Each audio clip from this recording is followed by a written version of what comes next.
పాడి కౌశిక్ రెడ్డి గారు హుజూరాబాద్ ఎమ్మెల్యే గౌరవనీయులు మంత్రివర్యులు పొన్నం ప్రభాకర్ గారి మీద అవాకులు చెవాకులు పెలుతూ లేనిపోని అవినీతి ఆరోపణలు చేయడం జరిగింది.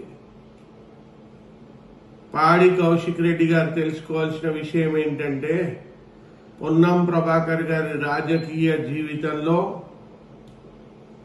ఎన్నడూ కూడా ఒక చిన్న ఆవగింజంత అవినీతి మచ్చ మరక లేని సచ్చీలమైన రాజకీయ నాయకుడు పొన్నం ప్రభాకర్ గారు అని పార్లమెంట్ మెంబర్గా, ఉత్తమ పార్లమెంటేరియన్ గా, ఒక్క అవినీతి మచ్చ మరక లేకుండా, మరియు మార్క్ఫెడ్ చైర్మన్ గా ఫుల్ టర్మ్ లో కూడా ఒక్క అవినీతి మచ్చ మరక లేకుండా కడిగిన ముత్యంలాగా ఉన్న పొన్నం ప్రభాకర్ గారిని ఏదో రకంగా లేనిపోని ఆరోపణలు చేసి ఇబ్బంది పెడదాము అని చెప్పేసి వీధి రౌడీలా ఏదైతుందో టీఆర్ఎస్ గూండాలను తీసుకొని రోడ్డు మీద వెళ్తున్న లారీలను ఆపి ఆ లారీలలో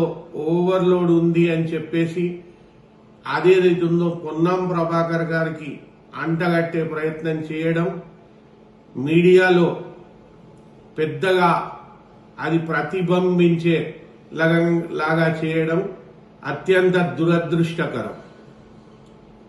పొన్నం ప్రభాకర్ గారు ట్రాన్స్పోర్ట్ మినిస్టర్. అంత మాత్రాన ప్రతి బండి ఓవర్లోడ్ పోయేది ఆయన దృష్టికి వస్తుంది అనుకోవడం పొరపాటు.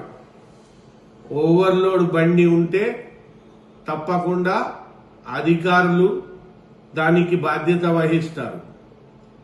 అధికారులు చెక్ చేసుకుంటారు. ఓవర్లోడ్ బండి ఉంటే సీజ్ చేస్తారు. ఓవర్లోడ్ బండి ఉంటే పెనాల్టీ వేస్తారు. అవి అధికారుల దృష్టి దాని మీద పోకపోతే ప్రజలు ఎవరైనా అధికారులకు తెలిపినా అధికారులు తప్పకుండా దాని మీద యాక్షన్ తీసుకోవడం జరుగుతుంది. ఫ్లై యాష్ టెండర్లు ఎన్టీపీసీ నిర్వహించి ట్రాన్స్పోర్ట్ లాజిస్టిక్స్ కాంట్రాక్టర్లను నిర్ణయించడం జరుగుతుంది.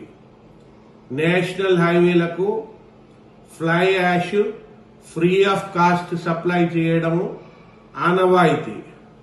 ఖమ్మం దగ్గరున్న గ్రీన్ ఫీల్డ్ హైవేకు రామగుండం ఫ్లై యాష్ వెళ్లడం జరుగుతూ ఉంది. ఆ ట్రాన్స్పోర్ట్ కాంట్రాక్టర్స్ ను నిర్ణయం చేసేది అధికారం పొన్నం ప్రభాకర్ గారి దగ్గర లేదు. టెండర్స్ స్టేట్ గవర్నమెంట్ ఆధిపత్యంలో లేవు. అది ఎన్టీపీసీ నేషనల్ హైవే అథారిటీకి సంబంధించిన విషయం. ఆ ట్రాన్స్పోర్ట్ అండ్ లాజిస్టిక్స్ కాంట్రాక్టర్స్ నిర్ణయించేది వాళ్లే.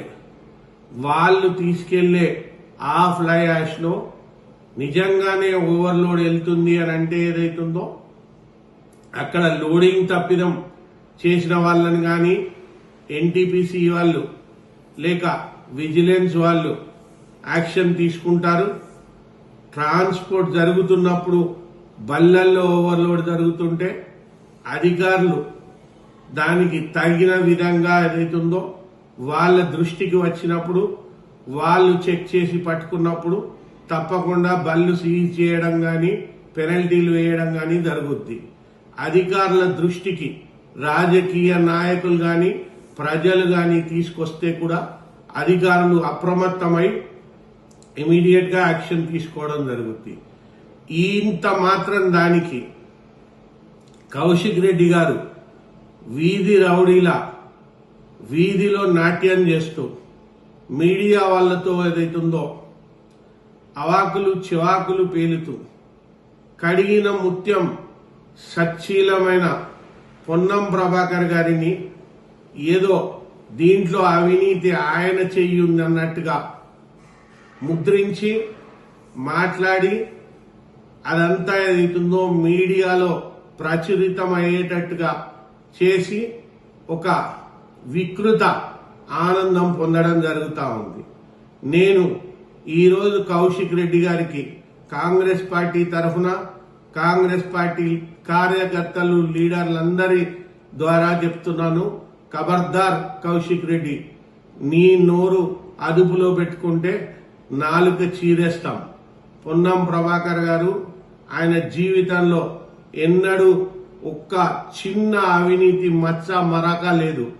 ఆయన ఏదైతుందో రాజకీయం ద్వారా సంపాదించింది ఒక్క నయా పైసా కూడా లేదు. ఆయన స్వంత ఆస్తులు కరీంనగర్ లో ఉన్నాయి, ల్యాండ్స్ అన్ని పోగొట్టుకొని రాజకీయంలో స్వచ్ఛంగా అవినీతి మాయం లేకుండా నీతిమంతంగా బతికిన సచ్చీలమైన రాజకీయ నాయకుడు.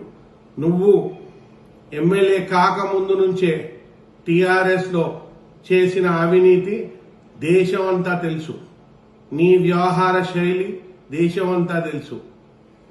పచ్చకామర్లు వచ్చిన వాళ్లకు దేశంలో ప్రతిదీ ఏదైతుందో పచ్చగా కనిపించినట్టు టిఆర్ఎస్ వాళ్ళు కేసీఆర్, కేటీఆర్, కవిత మరియు ఇతర టిఆర్ఎస్ నాయకులు నువ్వు చేసిన అవినీతే దేశంలో ఉన్న ప్రతి నాయకుడు, రాష్ట్రంలో ఉన్న ప్రతి నాయకుడు చేస్తారనుకుంటే అది నీ పిచ్చితనం. పొన్నం ప్రభాకర్ గారిని గౌరవించడం నేర్చుకో. పొన్నం ప్రభాకర్ గారి దగ్గర అవినీతి లేకుండా స్వచ్ఛమైన రాజకీయం ఎలా చేయాలో నేర్చుకో. నీకు అది చేత కాకపోతే రాజకీయాల నుంచి విరమించుకో.